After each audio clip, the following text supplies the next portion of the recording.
overlooking talaga buong Metro Manila, kaya lang sama lang ng punta namin, tanghaling dapat, sobrang init. Maganda pumunta dito gabi, tsaka sarado yung mga maraming sa tindahan nila, tindahan lang yung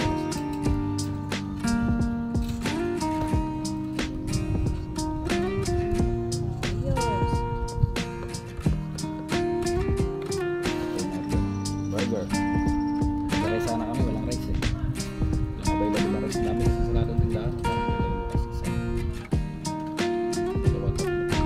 Tatlong tindahan lang yung bukas.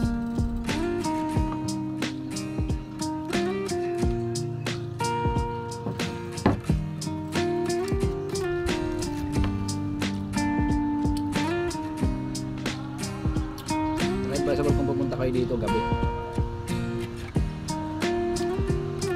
So pinagurado mo dito kapag gabi, kasi kita mo lang buong Metro Manila hanggang sa Laguna de Bay. Kita mo talaga.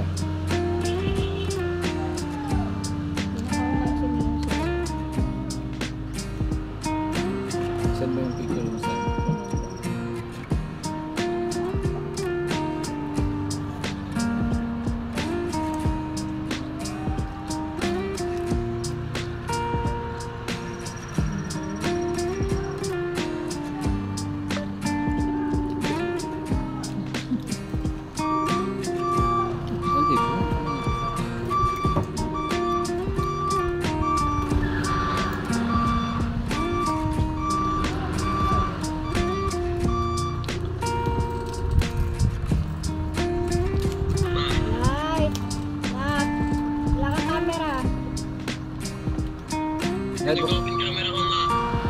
buksan mo yung camera mo, Light, may papakita kami.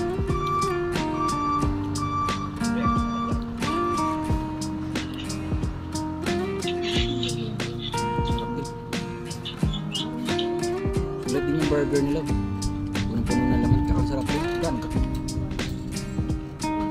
180. Pwede na rin sa 180, punong-puno, tsaka sarap din.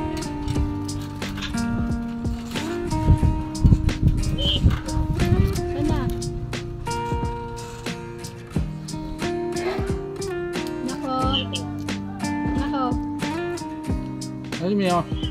Ano si Miho? Tawagin mo dali.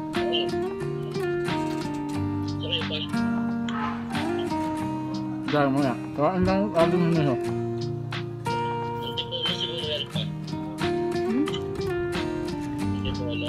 Saan si Miho? Tawagin mo na.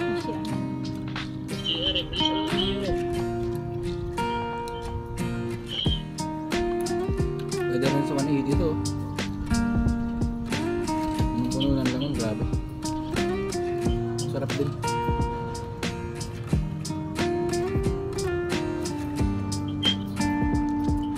Dalang ko na lang kayo sa lubong.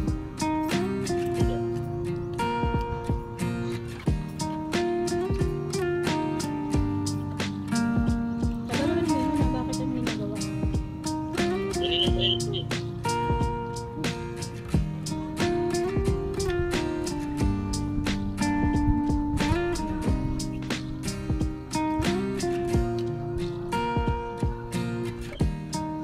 Burger overload.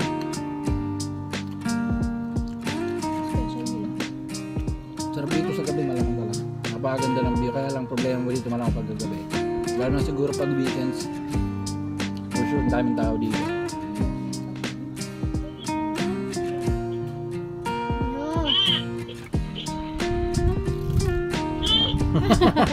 Tingnan mo.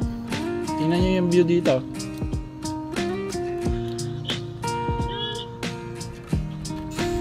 Overlooking sa Metro Manila tsaka sa Laguna de Bay. Oh. Ang uno. No. Ha? Oh, sobrang init lang talaga. Dapat pupunta ka dito hapon. Ang ganda dito pagka hapon yung magagabi. Kasi kitang-kita mo yung ano, yung mga ilaw sa Metro Manila. Tanaw mo buong Metro Manila dito eh.